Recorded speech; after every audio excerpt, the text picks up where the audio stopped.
It was supposed to be temporary, a 3-month sublet in a weathered apartment complex, while my own place finished renovations.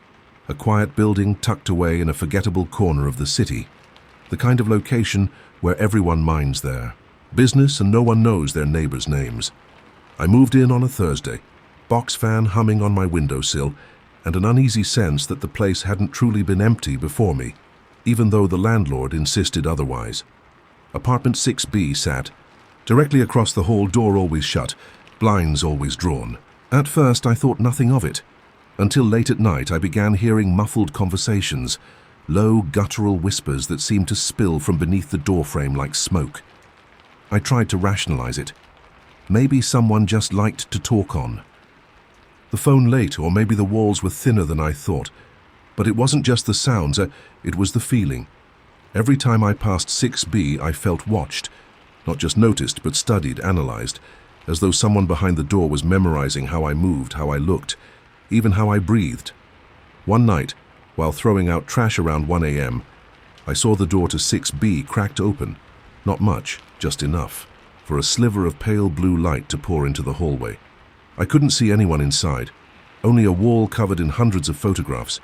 From my angle, I could tell some were old, discolored, while others looked freshly printed, and something in me knew I didn't want to know what or who and was in them. I backed away, hoping whoever was inside hadn't noticed me, but the next morning a photo had been slid under my door. It was me, standing at my mailbox the day I moved in, time-stamped to the second. That was when I called the police. The officer they sent looked exhausted and impatient, barely glancing at the photo before knocking on 6B. No answer. He left after 20 minutes, saying no laws had been broken, and maybe I should mind my business. But the photos kept coming. Every morning, a new one. Me sleeping through my window, me showering through the frosted glass, me sitting at my kitchen table reading. I taped them all to the wall and showed them to a different cop, who told me I should install curtains and avoid feeding the paranoia.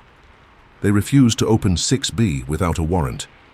I begged them, pleaded, filed reports. Nothing. Eventually I stopped hearing voices, but the silence was worse. One night I woke up to the sound of my front door slowly creaking open. Not forced, not kicked, just opened, like someone had the key. I couldn't move.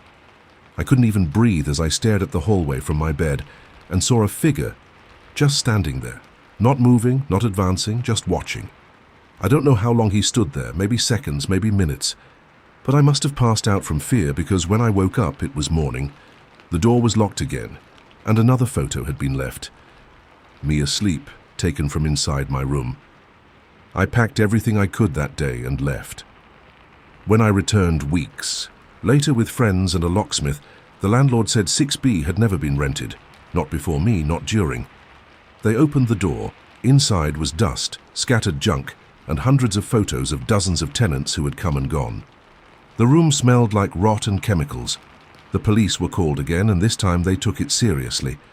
But it was too late. Whoever had lived, or hidden, inside 6B was gone. No fingerprints, no DNA, no trace. All the photos were confiscated, including mine. They wouldn't give them back. I tried to press, but I was told to drop it. Sometimes, the officer said, avoiding eye contact, you don't want answers. You just want to forget. But I can't. I still feel those eyes when I sleep. Still hear the whisper from that night. Not in words, just breathing. Still see shadows under my door where no one is supposed to be.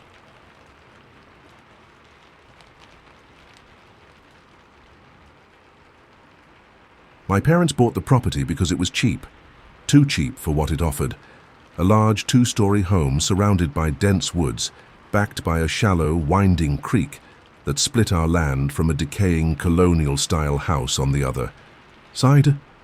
That house sat crooked, with peeling white paint and darkened windows like staring eyes. The realtor claimed it was abandoned and had been for decades, but something about it never felt truly empty. From my second-story window I could see it clearly. The sagging porch, the broken fence, and on rare occasions movement. At first it was just flickers, a curtain twitching, a door shifting open just an inch, then closing again. I tried to tell my parents, but they laughed it off, saying it was probably animals or the wind. But wind doesn't leave footprints. One morning after a storm, I walked out to find prints in the mud by the creek, large barefoot impressions leading from the water's edge toward our house. They disappeared into the tree line, but there were no prints going back. I felt eyes on me every time I stepped outside. It got worse when I started hearing things at night. Heavy footsteps circling the house, tapping on the windows, and on one occasion, breathing directly outside my bedroom wall. I'd lie in bed clutching a bat, frozen with fear. We called the sheriff's office more than once, and each time a deputy would come out, shine a light into the woods and reassure us that there were no signs of anyone trespassing. They dismissed it as paranoia, saying the area had no history of crime.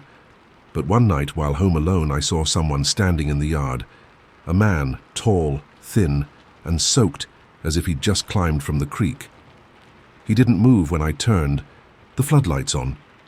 He just stared, face obscured by matted hair and shadows, and then slowly raised a hand and pointed directly at me. I backed away from the window and locked myself in the bathroom, shaking, whispering to 911. But by the time they arrived, he was gone. Again, no prints, no trace. The police said if he didn't try to enter or cause damage, there wasn't much they could do. I was told to install cameras. We did. Motion sensors too. But they never picked anything up, no matter how many times. I saw him out there, standing by the trees or halfway across the creek. Nothing was ever recorded. One night I heard something banging downstairs. My parents were gone, and I had just enough courage to peek with the bat in hand. The sliding door was wide open, and muddy footprints led straight into the kitchen. I didn't look further. I ran to the neighbor's house and refused to go back until my parents got home.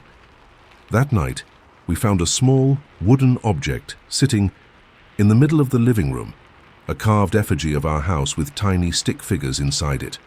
No one knew how it got there. My dad smashed it and tossed it into the creek, but that only seemed to make things worse. The dreams began shortly. After, always the same. I'm being dragged into the woods by cold, wet hands toward the house across the creek. Each night I'd wake up screaming, breathless, soaked in sweat, and one night I woke up with dirt under my nails and pine needles in my bed. I begged my parents to move. Eventually they agreed. We sold the house at a loss to a man who claimed he didn't mind a little mystery. A week before we left, I looked out across the creek one last time and saw something in the window of the old house, a face that looked like mine, pale and dead-eyed, smiling as it pressed against the glass.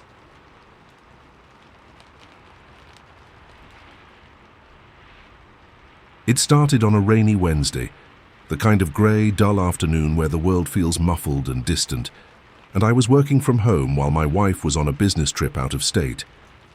Our house sits near the end of a cul-de-sac in a quiet, suburban neighborhood, not the kind of place where things happen. I was making coffee when I noticed someone standing at the edge of my driveway. A woman, mid-50s maybe, shoulder-length dark hair plastered to her face by the rain, no umbrella, no jacket, no movement, just standing there, staring straight at the house. At first I assumed she was lost, or maybe a neighbor in distress, so I opened the door and called out to her, asking if she needed help. She didn't respond, didn't flinch. She just stood there in the pouring rain, expressionless. I waited, awkward and a little unsettled, before stepping inside and closing the door. I called non-emergency dispatch, explained the situation, and was told they'd send a patrol car to check on her. 30 minutes passed, and by the time the police arrived, she was gone. I apologized for the false alarm, but the officer reassured me, saying it was probably just a confused person passing through. But the next day, she was back. Same spot, same weather, same stare. This time I stayed inside and watched from behind the blinds. She stood there for hours, through the storm, through the thunder, until just after midnight when she calmly turned and walked away down the street. I tried to show my ring cam footage to the police, but strangely, the footage showed only the rain. No woman, no figure, nothing. I called customer support, thinking the camera glitched, but there were no errors. The officer who visited said, without any evidence or proof of trespassing, there wasn't much they could do. But I knew what I saw. The next few nights she kept coming back, always during storms, always standing in the exact same spot, as if marking a ritual. I stopped sleeping. I boarded up the front window. One night, desperate, I opened the door again and shouted at her, begged her to tell me what she wanted, who she was. She tilted, her head slowly, and for the first time she moved toward me, just one step.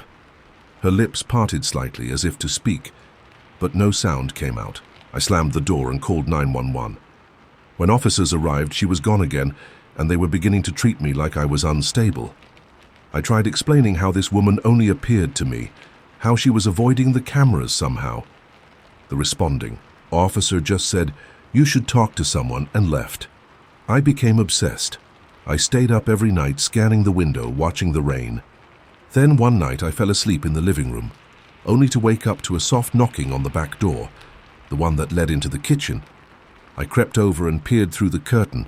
She was there, standing just inches from the glass, hand resting on the handle, her face so close I could see water dripping from her eyelashes.